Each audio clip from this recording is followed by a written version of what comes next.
Welcome to Small Biz Flash, where owners and managers get their briefing on small business news, trends, and insights to make better decisions and increase their business's value. I'm your host, Adam Hewitt. Thanks for joining me.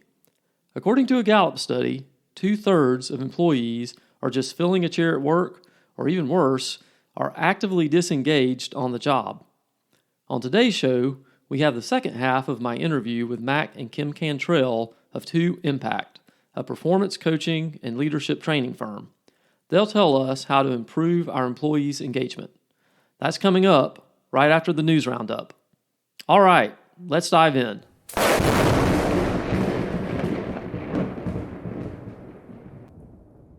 The job market continues to remain tight, according to the latest report out last week. The U.S. Department of Labor said the economy added 261,000 jobs in October, well above what forecasters expected.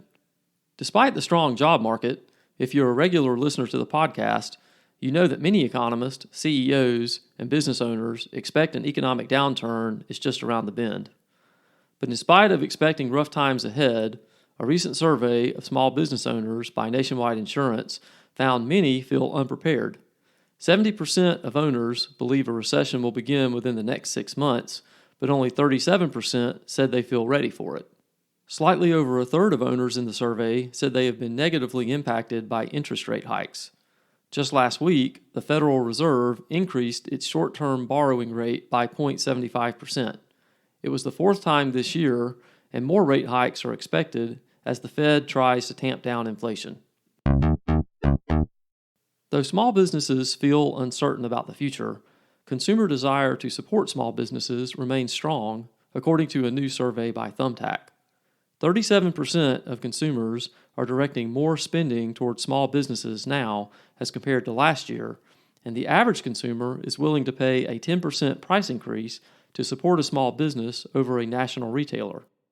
A supermajority of buyers, at 80%, said they give at least some consideration to using small, local businesses in their day-to-day spending. The shopping site Sook, which helps consumers discover products from small businesses and helps those small businesses compete against Amazon and other tech giants, was bought by Seattle entrepreneur Ryan Mulcahy this summer, according to GeekWire. Mulcahy explained that many products on Sook aren't on Amazon because Amazon takes too large of a percentage of sales from the small businesses. Sook currently has about 4,000 brands and about 3 million products on its site. To find a link to Sook, or to learn more about this or other stories in the news roundup, go to the links in the show notes.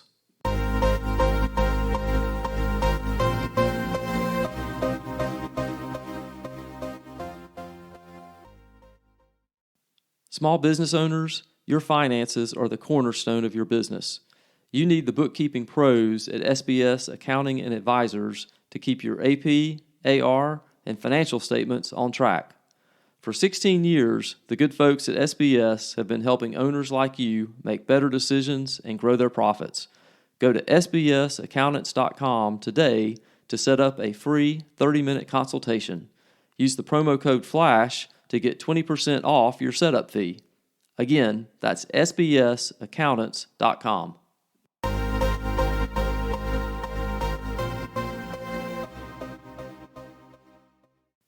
Today, we have the second half of my interview with Mac and Kim Cantrell of 2Impact.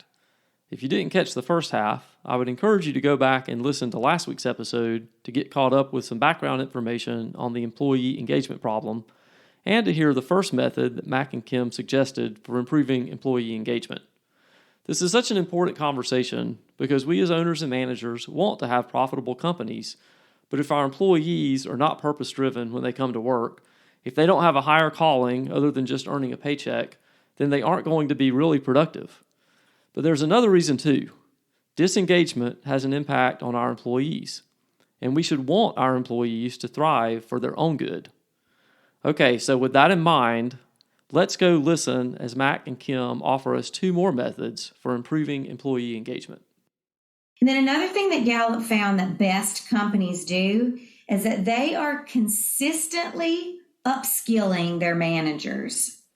And a couple of the ways that we know that can be done is by teaching managers how to provide clear expectations, how to provide accountability and feedback. And what you were just saying, Adam, about what we're seeing and how can leaders do that. And we have some employee issues, but it's up to the organization. I totally agree that the only person we can change is ourselves. But as managers, as leaders, as business owners, we have to set clear expectations for people and then hold them accountable to that performance. And then the second thing that I think we can do to help this employee engagement issue is we can train our managers how to coach their employees out of their strengths. Let's figure out what is right about people, where they can fit best in the organization, how they can best use their gifts and talents, and then we lead them out of those gifts and talents. And more good news on that is at 2Impact, we offer solutions for this. We hold workshops, we do leadership and performance coaching, and we do multi-session development and training programs. And we do all of this with a foundation of Clifton strengths. I know we don't have time to get into that today. That would sound like a great podcast for the near future. I know that sounds like I'm a slick way of inviting myself back there, Adam. Well, we'll have you back sometime, sure. I think that there's all sorts of tools that are out there that can be useful, and Clifton Strengths is certainly one of them, and we would love to hear more about that. And I think just going back to the issue of coaching up both managers and employees, right? There is this idea that you promote someone into management, and it's just this kind of epidemic out there that, okay, you're a manager, good luck. You're smart enough to figure out how to be a manager, and so now you're on your own. And managers don't always get a lot of training on how to manage, and so that's definitely an issue that I think you guys can help with. And then employees, a lot of times I think we look at employees and we try to figure out, okay, they've got a weakness. How do we fix that weakness? Where I love the way you're talking about coaching them in their strengths, because you're going to have a lot more success in general if you're coaching people where they're already strong and try to, instead of trying to eliminate all of their weaknesses. I mean, people are always going to have weaknesses. And yes, you want to try to overcome those as much as you can, but if you can coach them where they're already strong, you're going to probably have more success there. Yeah, absolutely. I think that you hit the nail right on the head, that we promote great doers. So if you think about it, doers, they get it done, they meet deadlines, they excel. We promote them to managers, but we don't always do a good job of teaching them the skills that they are going to need to be a great manager. Right. There's a lot of focus on the technical, but sometimes those soft skills are left out.